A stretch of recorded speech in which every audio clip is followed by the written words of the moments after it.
Los hermanos Karamazov, por Fyodor Dostoyevsky, parte 116. A punto estuvo de echar a correr. Pater Serapicus. ¿De dónde habrá sacado ese nombre? Pensó por un momento. Iván, pobre Iván, ¿cuándo volveré a verte? Aquí está el asceterio, señor. Sí, es él, el Pater Serapicus. Él me salvará, de él y para siempre. Después, en repetidas ocasiones a lo largo de su vida, pensaría con asombro en cómo había podido, después de separarse de Iván, olvidarse por completo de su hermano Mitre, habiendo decidido aquella misma mañana, apenas unas horas antes, ir a buscarlo sin falta y no cejar hasta dar con él, aunque tuviera que pasar la noche fuera del monasterio. Bastante oscuro de momento. En cuanto a Iván Fyodorovich, después de separarse de Alyosha, se marchó a casa de Fyodor Pavlovich. Pero extrañamente sintió de pronto una angustia insoportable y sobre todo cada vez más intensa a medida que se iba acercando a casa. Lo raro del caso no era la angustia, sino el hecho de que Iván Fyodorovich no fuera capaz de explicarse a qué obedecía.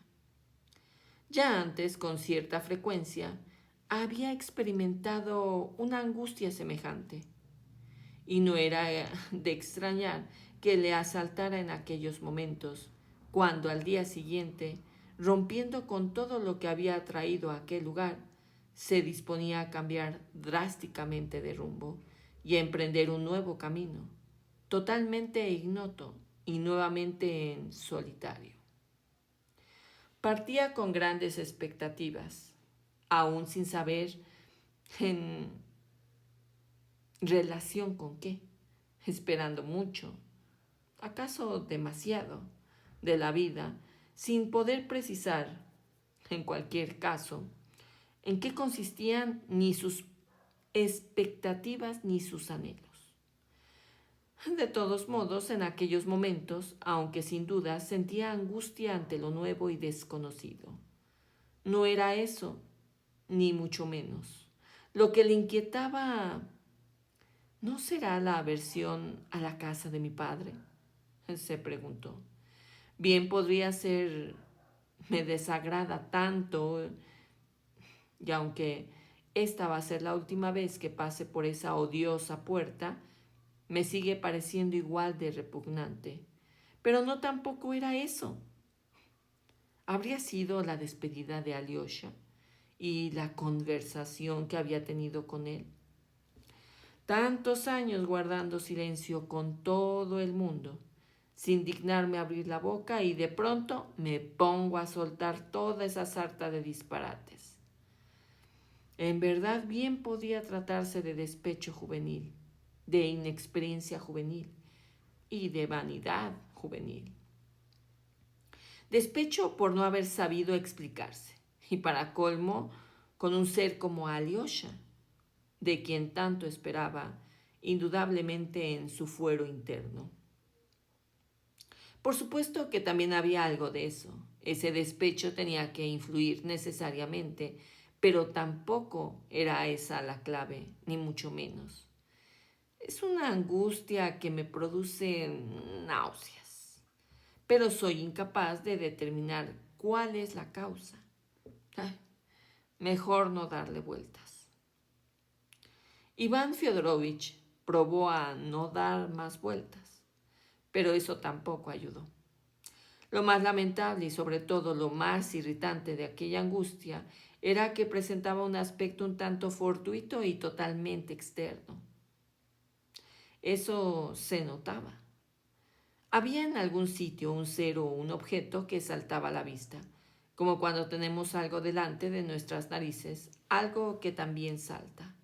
Y durante un buen rato, por estar atareados o enfrascados en una conversación acalorada, no reparamos en esa cosa y sin embargo está claro que nos irrita, casi nos tortura, hasta que por fin caemos en la cuenta y apartamos el objeto que nos incordia de nuestra vista. Muchas veces es algo insignificante y ridículo, alguna cosa que hemos dejado donde no le corresponde. Un pañuelo caído en el suelo, un libro que no ha sido devuelto a su estante, etc.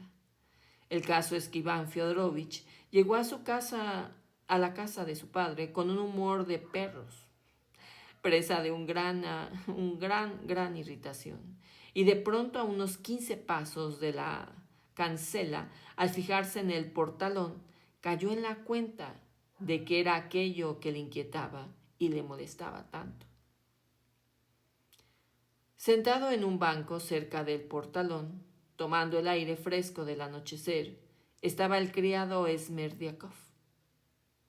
A Iván le bastó un simple vistazo para caer en la cuenta de que aquel hombre también le pesaba en el alma, y que era él precisamente a quien no podía soportar. Todo quedó de pronto perfectamente claro. Poco antes, cuando Alyosha le había hablado de su encuentro con Smerdiakov, Iván había sentido como una súbita punzada, tenebrosa y desagradable, en el corazón, que había despertado en él una cólera inmediata. Más tarde, en el curso de la conversación, se había olvidado de Smerdiakov, el cual, sin embargo, seguía presente en su ánimo. Bastó con despedirse de Alyosha y dirigirse a casa en solitario para que la sensación olvidada afloreciera de nuevo al instante.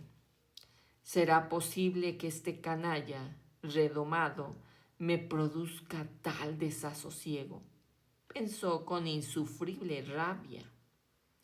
Lo cierto es que Iván Fyodorovich, desde hacía ya un tiempo, y muy especialmente en los últimos días, le había cobrado una profunda antipatía a Smerdiakov.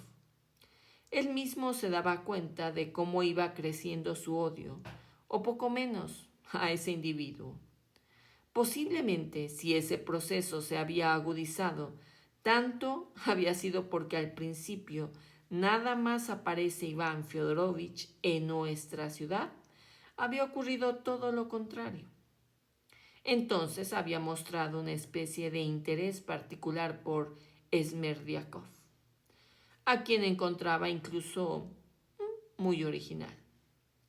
Él mismo lo animaba a conversar, aunque siempre se asombraba de su torpeza, o mejor dicho, de cierta desazón intelectual, y no alcanzaba a comprender a qué obedecía la continua y obsesiva inquietud de aquel individuo contemplativo. Había tratado de cuestiones filosóficas e incluso de cómo era posible que se hubiera hecho la luz el primer día, teniendo en cuenta que el sol, la luna y las estrellas no fueron creados sino hasta el cuarto día, y de cómo había que entender esto.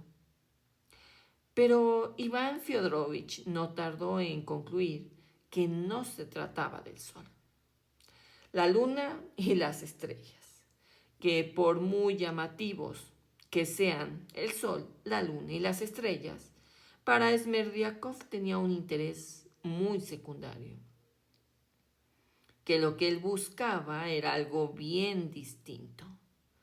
De un modo u otro empezó a manifestarse, en todo caso de manera palpable, un amor propio desmesurado y para colmo herido. Eso no le hizo ninguna gracia a Iván Fyodorovich. De ahí venía su rechazo. Después empezaron las trifulcas en la casa, apareció Grushenka, comenzaron las historias con su hermano Mitri, hubo complicaciones.